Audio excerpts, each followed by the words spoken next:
Hello, my name is Simone and we are studying English. Nesta última unidade, trabalharemos para ampliar seu vocabulário e praticar a leitura acadêmica. No item 3, ampliando o vocabulário para uma leitura mais fluente, focaremos em grupos nominais, formação de palavras e palavras de ligação. No item 4, vamos propor uma prática mais extensiva de leitura de dois gêneros acadêmicos, o abstract e o scientific paper. Para ampliar seu vocabulário, vamos focar nos grupos nominais. Estes são compostos de elementos que especificam, qualificam, descrevem ou quantificam os substantivos. Esses grupos são estudados em inglês principalmente porque, na sua ordem, ele é diferente do português. Observe o exemplo 1. What a wonderful world.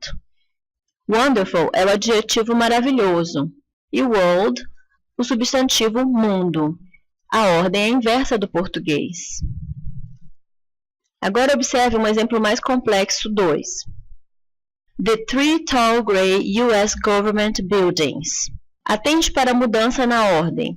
Os 3 prédios altos e cinzas do governo americano, ou governo dos Estados Unidos.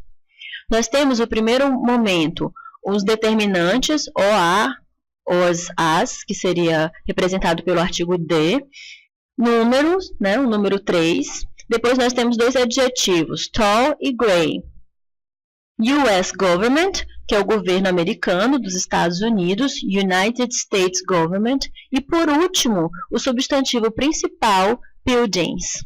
Em português, ele aparece na frente, os 3 prédios altos e cinzas do governo americano.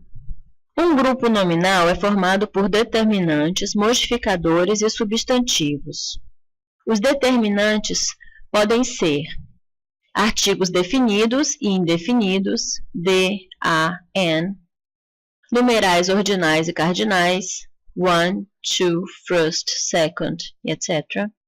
Pronomes indefinidos, demonstrativos e possessivos, por exemplo, some, any, this, that, these, those, my, your, his, etc. Os modificadores, por sua vez, podem ser adjetivos, old, new, important, etc. Advérbios, very, really, etc. Casos possessivos, como exemplo, George's book, o livro do George, em que há uma ideia de possessão para especificar a quem pertence o livro. Palavras com função de adjetivo, por exemplo, boiling water, que aqui tem função de adjetivo porque se traduz água fervente em português. E por fim, os substantivos. Um exemplo de tudo isso formado seria a dangerous formula.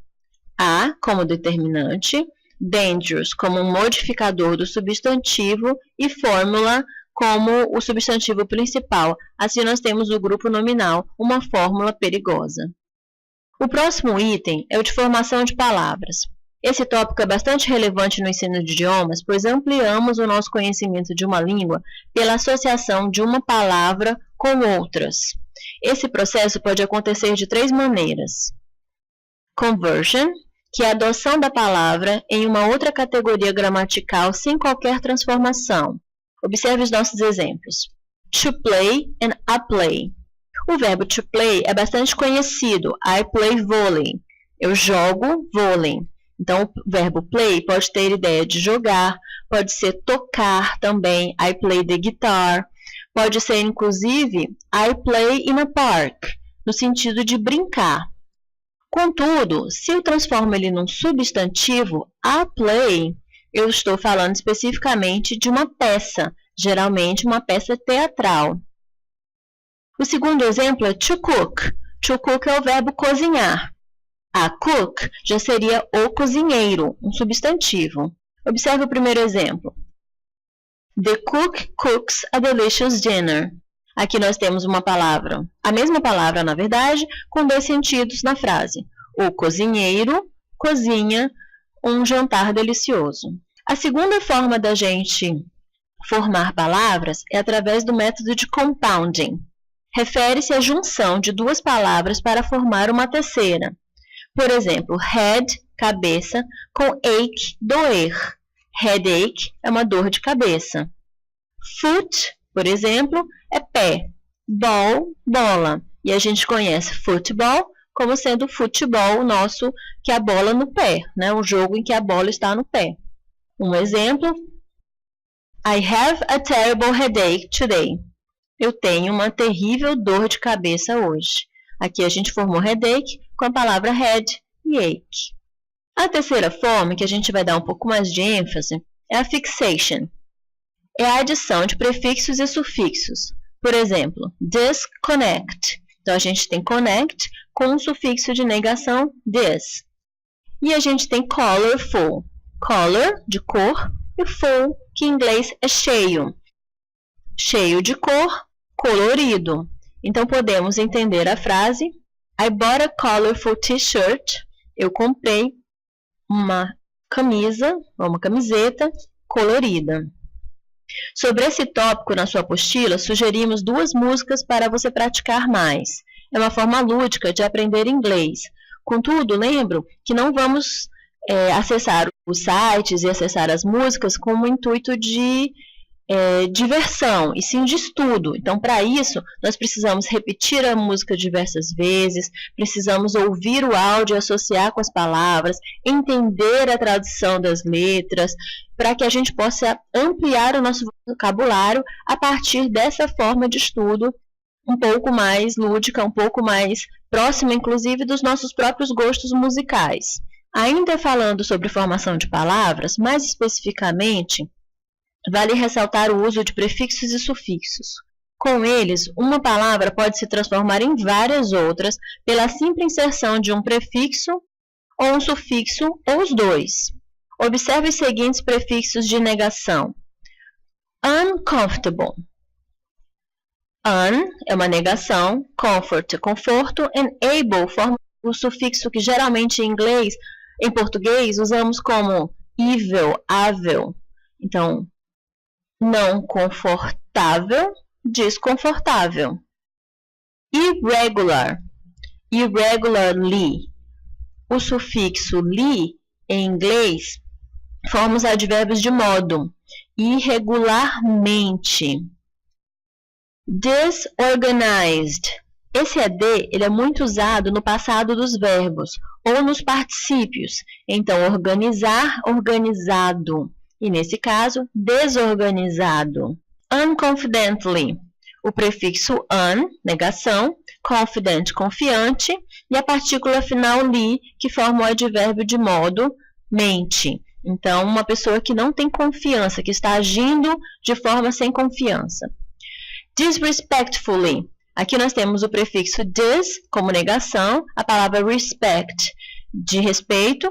Depois nós temos o full, de cheio, e o li novamente. Então, a pessoa está agindo de uma forma desrespeitosa. Então, está desrespeitosamente se referindo ao outro, por exemplo.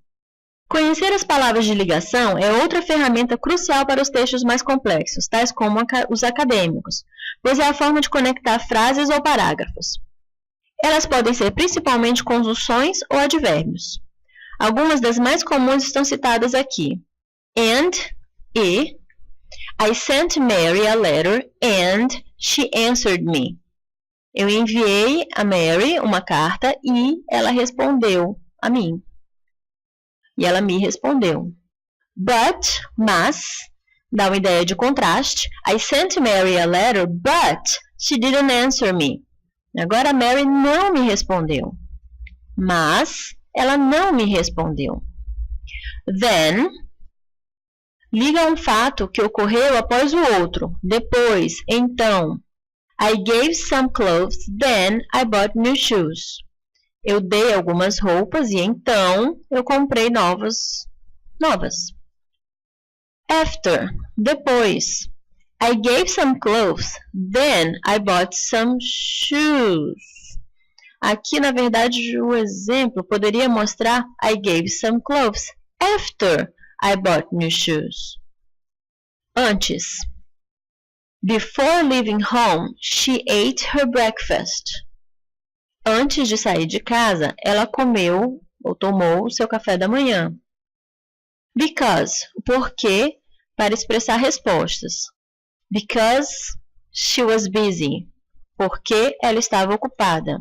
O exemplo completo diz: She didn't answer me because she was busy. Ela não me respondeu porque ela estava ocupada. So, então, she was ill, so she didn't read her letters.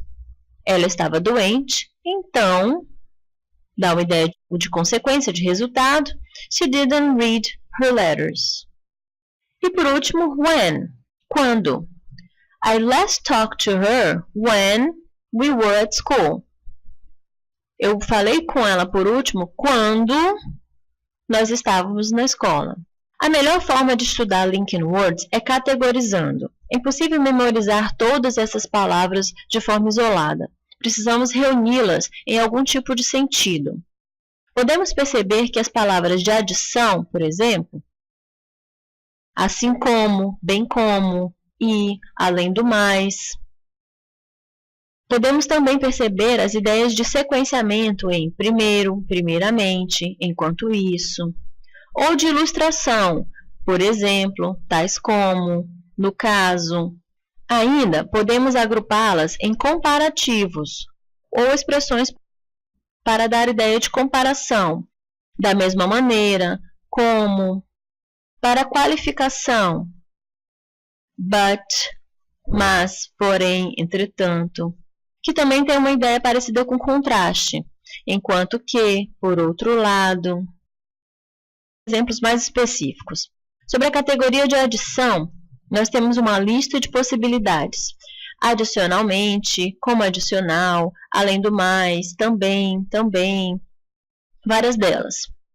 Veja o exemplo tirado do abstract que está na sua apostila, intitulado Typical Teaching Method Applying in Chemistry Experiment. Nesse exemplo, encontramos a palavra also, também. The findings showed the students' teachers tend to perform the direct instruction on highly structured instruction, which is also known as the traditional approach of experiment, in their teaching and learning presentation.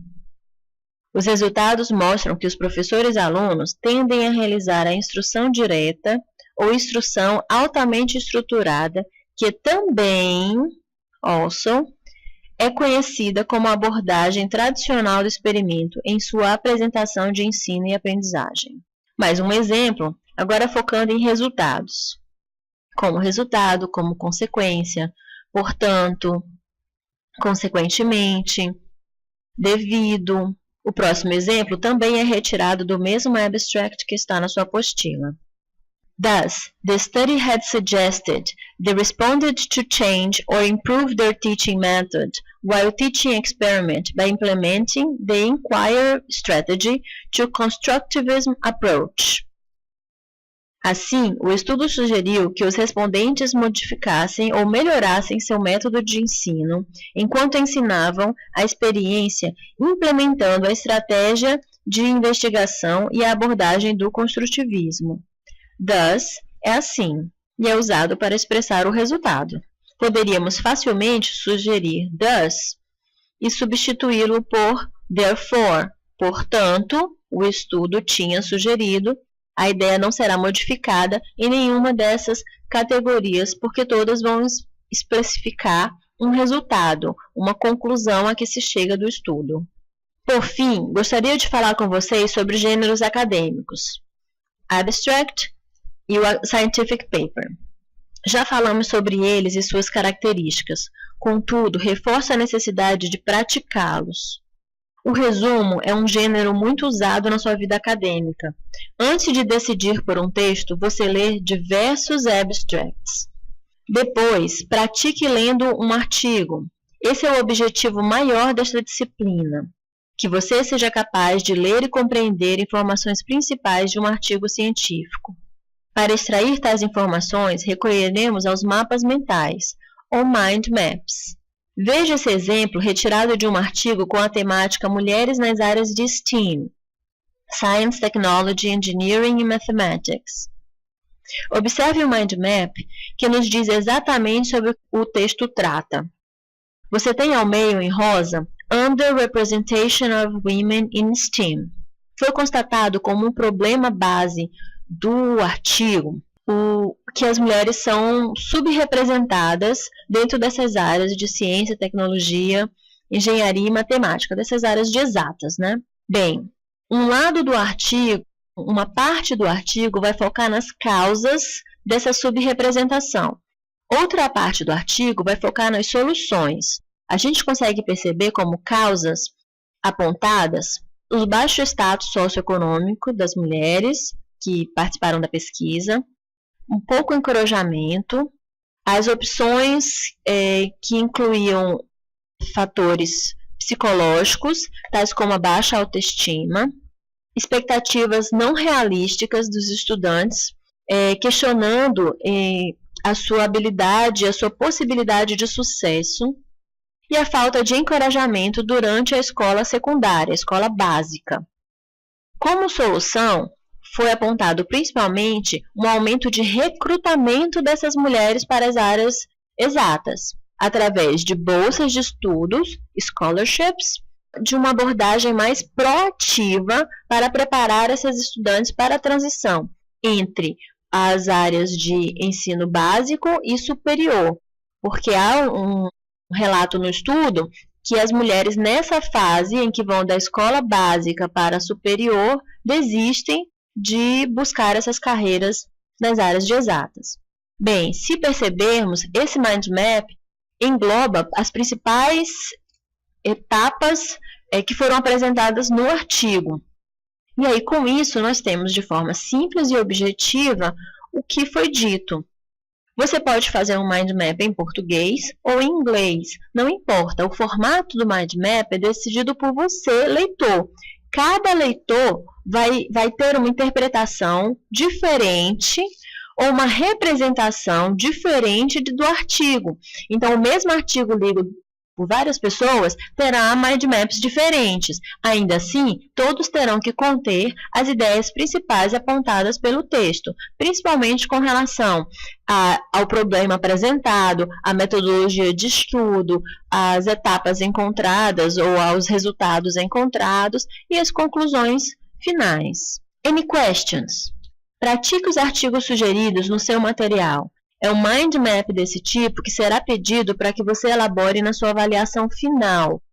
O Duolingo também serve de suporte para ampliar o seu vocabulário e a sua estrutura na língua inglesa. As referências usadas nesses nossos slides são as mesmas anteriores, do inglês instrumental e a leitura da língua inglesa, e eu acrescento aqui o artigo, o abstract, que nós trabalhamos nesses slides e está na sua apostila, e outra referência que eu fiz sobre o mind map com relação aos textos das mulheres subrepresentadas nas áreas de STEM. Nothing is lost, nothing is created, everything is transformed.